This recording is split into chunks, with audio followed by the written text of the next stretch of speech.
At my family's Christmas dinner, my golden child brother found out I was worth $28 million and completely lost it. But my father's silence told me the real betrayal was bigger than money. My brother was mid-sentence about his empire when I dropped the number. He didn't hear it at first. He was too deep in his own performance, fork waving, wine sloshing, describing some real estate deal in Denver with the breathless enthusiasm of a man who has never once considered that his audience might not be as captivated as he is. My mother sat beside him, glowing like a small, proud moon. My cousin Chloe was nodding along with her pageant contestant smile. The Christmas tree behind them blinked steadily, indifferent. I said it quietly, almost to myself. 28 million. Ethan kept talking for about 2 more seconds before the number registered. Then his mouth stopped moving mid-word, the way a video freezes on a bad connection. The table went completely silent. My mother set down her wine glass. Chloe's smile held, but her eyes changed. And my father, who had been sitting at the head of the table cutting his prime rib with the focused efficiency of a man who finds family dinners tolerable rather than enjoyable, went completely, utterly still. Fork halfway to his mouth, face unreadable, not surprised, not confused. Still, I noticed that. I filed it away without knowing why. In the weeks that followed, it would become the most important thing I'd seen all night. Let me back up. My name is Liam Hartwell. I'm 32 years old. For the past 6 years, I've been building a B2B software platform called Gridline, inventory management infrastructure for mid-sized logistics companies, which is exactly as unsexy as it sounds, and exactly as lucrative as most people don't expect. I started it in a 1-bedroom apartment in Denver with $18,000 in savings, a laptop I'd had since grad school, and a co-founder named Priya Nair, who was significantly smarter than I am and had the good sense to take the technical architecture while I handled sales and fundraising. We bootstrapped for 2 years, raised a seed round in year 3, grew to 11 employees by year 4. By year 5, we had $2 million in annual recurring revenue and 3 enterprise contracts that renewed automatically. In October, 2 months before that Christmas dinner, a private equity firm out of Chicago completed a preliminary valuation of the company as part of a potential Series B raise, $28 million.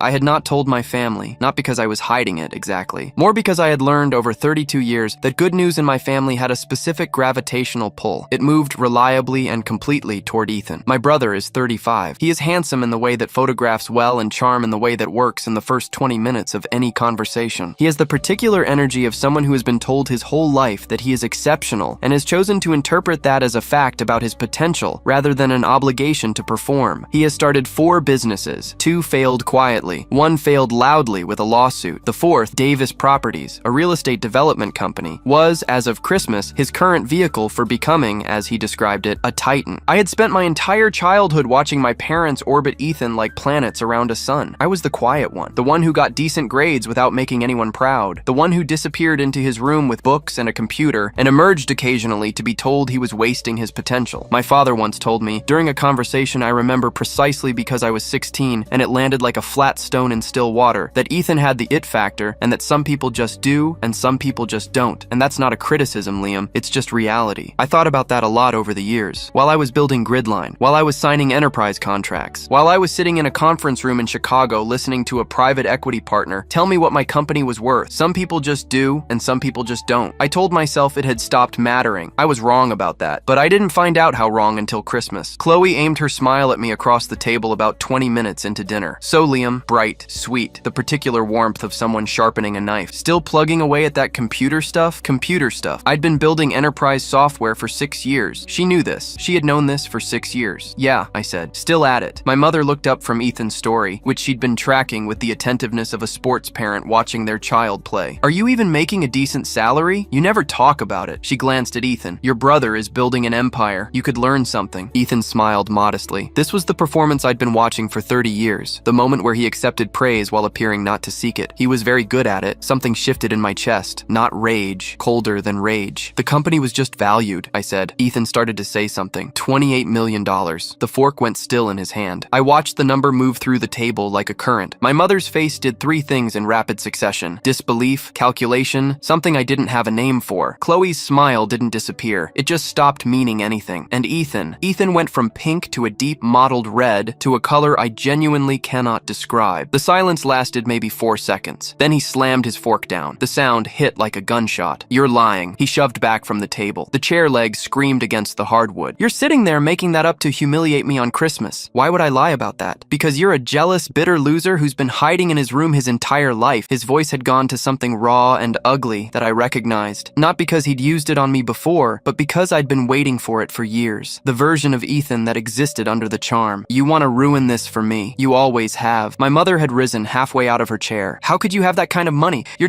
She stopped. You. Not a sentence. A verdict. I didn't answer. I looked at my father. He hadn't moved. Fork still halfway to his mouth. Eyes on the table in front of him. Not on me, not on Ethan, not on anything in particular. Just still. Like a man waiting for something he already knew was coming to finish arriving. In a room full of screaming, his silence was the loudest thing I'd ever heard. I drove home at 9:47 p.m. Sat in my apartment for an hour without turning on the lights. I kept coming back to my father's face. Not Ethan's explosion. That was just Ethan without his filter. Not my mother's "you're just you." That was 32 years of low-grade contempt finally spoken aloud. Those things hurt in the way a bruise hurts when you press it. Expected, known. But my father had sat completely still. Not shocked. Still. There's a difference. I told myself I was reading too much into it, that he was just uncomfortable, that silence was his default response to family conflict, that I was looking for problems in places there weren't any. I told myself that. I almost believed it. Then the calls started. My mother called at 8:14 the next morning. The tone was entirely different from Christmas night. Warm, gentle, slightly tearful in the strategic way she deployed when a direct approach had failed. Darling. She hadn't called me darling in years. Your brother is devastated, she said. He looks up to you so much. You don't see it because he has trouble expressing it, but he does. He always has. A pause calibrated for guilt. A small investment, just to get his foot in the door with Davis Properties. A family loan. That's all he needs. It's your duty, Liam. We're family. I said I'd think about it. I wouldn't, but I wanted to see the next move. Ethan called at 11:30. The charm was back, fully assembled, with a slight overlay of fraternal warmth that was almost impressive given that it had been 15 hours since he called me a jealous, bitter loser at a Christmas dinner. Lee, my man, like nothing had happened. Listen, I was way out of line last night. 28 Milders, bro. That's insane. I'm genuinely proud of you. Thanks. So here's the thing. The segue was so smooth it was almost artistic. Davis Properties, I've got an opportunity. Ground floor, the kind of thing that only comes around once. I've got Eric Thompson. You know Thompson, he's one of the biggest commercial real estate investors in Denver. I've got him interested, but I need a co-signer on the initial funding commitment. Just your name, your credibility, you wouldn't even need to be involved. No, I said. A pause. What? No. The charm evaporated, not gradually, all at once, like a light switch. You selfish bastard. I hung up. Chloe called at 2 p.m. This one I hadn't expected. She opened with a performance of guilty confession. I have to be honest with you, I feel terrible, and told me she'd mentioned my company's valuation to Ethan a few weeks earlier, just in passing, just to inspire him. She'd known. For weeks, she'd known about the valuation, and she'd told Ethan before I had, and then she'd sat across that Christmas table and aimed her still plugging away at that computer stuff directly at me like a match held to a fuse, on purpose. With a smile, I sat in my apartment after I hung up and felt something cold and specific settle in my chest. The kind of cold that isn't emotion, it's clarity. This wasn't a family argument, this was a system. I had been the mark my entire life, and I had spent 32 years being so focused on surviving the system that I'd never stopped to map it. I pulled up my laptop and started writing down everything I knew. The email arrived at 6:43 p.m. that same day. I almost missed it. It was in my business inbox, not my personal one, from an address I didn't recognize. I opened it because the subject line made my hands go cold the moment I read it. Subject, urgent, Davis Properties, partnership, and seed funding commitment. The sender was Eric Thompson. I looked him up in the time it took the email to load. 61 years old, founder of Thompson Capital Group, 12 major commercial developments in the Denver metro area, board member of 3 regional organizations. His photo showed a man who had spent 40 years being serious about money and expected others to be the same. I read the email, slowly, then again. Per the partnership agreement signed October 14th, the funding commitment is contingent upon matching seed capital provided by your co-founder and primary partner, Liam Hartwell, in his capacity as guarantor for the initial $2.5 million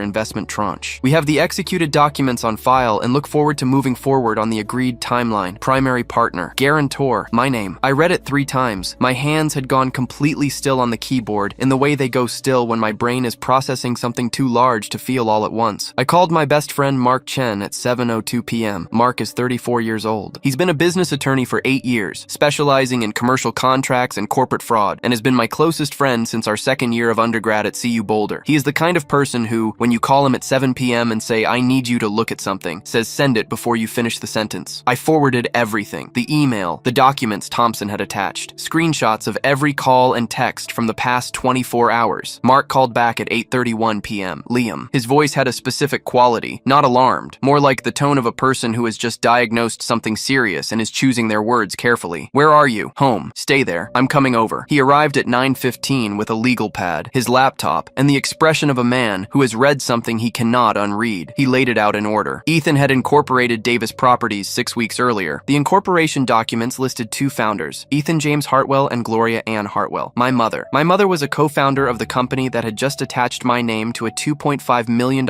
investment guarantee. The prospectus, 42 pages, professional design, full color, included a founder biography section. Listed under the advisory board, Liam Hartwell, co-founder and CEO of Gridline, valued at $28 million, with a headshot pulled from my LinkedIn profile, and a quote attributed to me about the transformative potential of Denver's commercial real estate market that I had never said, had never written, and had never agreed to. The contract Thompson had signed, the one with the $2.5 million commitment, had a signature line at the bottom for the co-guarantor. The signature was mine, not close to mine, not a reasonable facsimile, mine. The specific way I write the H in Hartwell, the abbreviation I use for my middle name, the pressure pattern I developed after I broke my wrist in college, and the tendons healed slightly wrong. Whoever had signed it had access to original documents. They had studied it. They had practiced it. Wire fraud, Mark said, laying the contract on my coffee table. Securities fraud. They used your name and credentials to solicit a capital investment without your knowledge or consent. Forgery. And depending on what Thompson was told verbally, he paused. This is federal, Liam. This isn't a civil dispute. This is felony territory. I sat on my couch and looked at the contract with my forged signature. I thought about Chloe's call, just to inspire him. She told Ethan about the valuation weeks before Christmas. He'd had weeks to build this, to assemble the prospectus and the brochures and the fake biography, to get the signature right. He'd been preparing while I was still deciding whether to mention the valuation at dinner. What are my options? I said. Mark picked up his legal pad. A few. We can go straight to the DA and let the criminal process run. That's the nuclear option. Real consequences. But you lose control of the timeline and the optics. Or, he tapped the pad. We give them one chance to dissolve this themselves. 48 hours. Controlled demolition. Why would we do that? Because, Mark said carefully, your mother is on the incorporation documents. If this goes criminal, she goes with it. I looked at him for a long time. He looked back. I thought about my mother's voice on the phone that morning. Darling. The warmth that arrived precisely when it was useful and disappeared when it wasn't. I thought about my father's stillness at the Christmas table. Set up the meeting, I said. Their house. All of them. I didn't sleep well for the next 2 days. This is the part of the story that people skip over. The part between the revelation and the confrontation, when you're carrying something enormous and can't put it down and can't act on it yet. I went to work both days. Sat in Gridline's office in Lodo, answered emails, took a call with our Series B advisor, ate lunch at the Thai place around the corner that I'd been eating at 3 times a week for 4 years. Normal. Surface normal. Underneath, my hands had a slight tremor that hadn't been there before. Coffee made it worse, so I switched to water. I caught myself staring at my computer screen without reading it at 3:47 p.m. on Monday, and realized I'd been doing it for 20 minutes. Mark spent those 48 hours building the presentation. He pulled the full Thompson Capital communications, all of them, going back 6 weeks, establishing a paper trail of misrepresentation that was, as he described it, not subtle. He subpoenaed the Davis Properties Incorporation documents through the business registry. He had a forensic document examiner, a woman named Dr. Patricia Lung, who had 20 years of signature analysis experience and had testified as an expert witness in 17 fraud cases, review the contract signature. Dr. Lung's written assessment arrived on Tuesday afternoon. The signature on the document does not match samples of Mr. Hartwell's known signature in terms of natural pen pressure, stroke sequencing, and individual letter formation. The examination indicates deliberate copying of signature characteristics from an existing document, consistent with fraudulent reproduction. Mark printed it, added it to the folder. He also pulled something else, something I hadn't asked for, that he'd found on his own while going through the Davis Properties documents. Tax returns. My tax returns. 3 years of them, obtained through a records request that had been filed in my name 18 months earlier, a request I had never submitted. Someone had pulled my financial records, quietly, a year and a half ago, before Gridline's valuation, before Christmas, before any of this. They'd been watching me for a long time. We arrived at my parents' house on Wednesday at 7 p.m. The driveway had 3 cars in it, my mother's Lexus, Ethan's leased Porsche Cayenne, and a car I didn't recognize that turned out to belong to Chloe, who had apparently been invited or had invited herself. The Christmas lights were still up on the eaves. Someone had swept the front walk. The living room was arranged the way it gets when my family is bracing for something. Everyone in their usual seats, slightly more formally than natural. My mother on the love seat, Ethan standing near the window, which is where he stands when he wants to control how he enters a conversation. Chloe on the arm of the couch, peripheral but present. My father was in his armchair. He looked smaller than I'd ever seen him. Not physically, but the way a room looks smaller when you see it as an adult after years of remembering it as a child. He was 64 years old, and for the first time I noticed that he'd gotten old in a way I hadn't been paying attention to. The hands on the armrests were thinner than I remembered. Liam. My mother stood when I came in. The warmth was fully assembled. She moved to hug me. I stepped aside. Not dramatically, just didn't didn't close the distance. She registered it and sat back down. Mark set his briefcase on the coffee table. He does this without ceremony, no announcement, no preamble. He just puts it down and opens it. And something about the specific business-like quietness of that action changes the temperature of a room in a way that words don't. "I'm going to lay some documents out," he said. "I'd like everyone to look at them before anyone says anything." Ethan's jaw tightened. "Who are you?" "Mark Chen. I've been Liam's attorney for 4 years. He set down the first document. Davis Properties Incorporation filing. Co-founders, Ethan Hartwell and Gloria Hartwell. He looked at my mother. "Hi, Gloria." She didn't respond. Exhibit B, the prospectus. He opened it to the advisory board page and laid it flat. My headshot, my biography, my quote that I had never given. This was distributed to Eric Thompson and at least 4 other prospective investors. "That's just marketing," Ethan started. Exhibit C. Mark set down the contract. Turned to the last page. My signature. Dr. Patricia Leung, 20 years in forensic document examination, testified as an expert witness in 17 fraud cases, reviewed this signature. He set Dr. Leung's assessment beside it. Her conclusion is on page 2. The room was completely quiet. "Wire fraud," Mark said. "Securities fraud. Forgery. Those are the applicable statutes. We're talking federal charges." My mother made a sound, a soft, pulled-in gasp, the specific gasp she produces when she wants to position herself as a bystander. "We were just giving him a little credibility," she said, "just to help him get started. You forged my signature." My voice came out steadier than I expected. "You put my name on a $2.5 million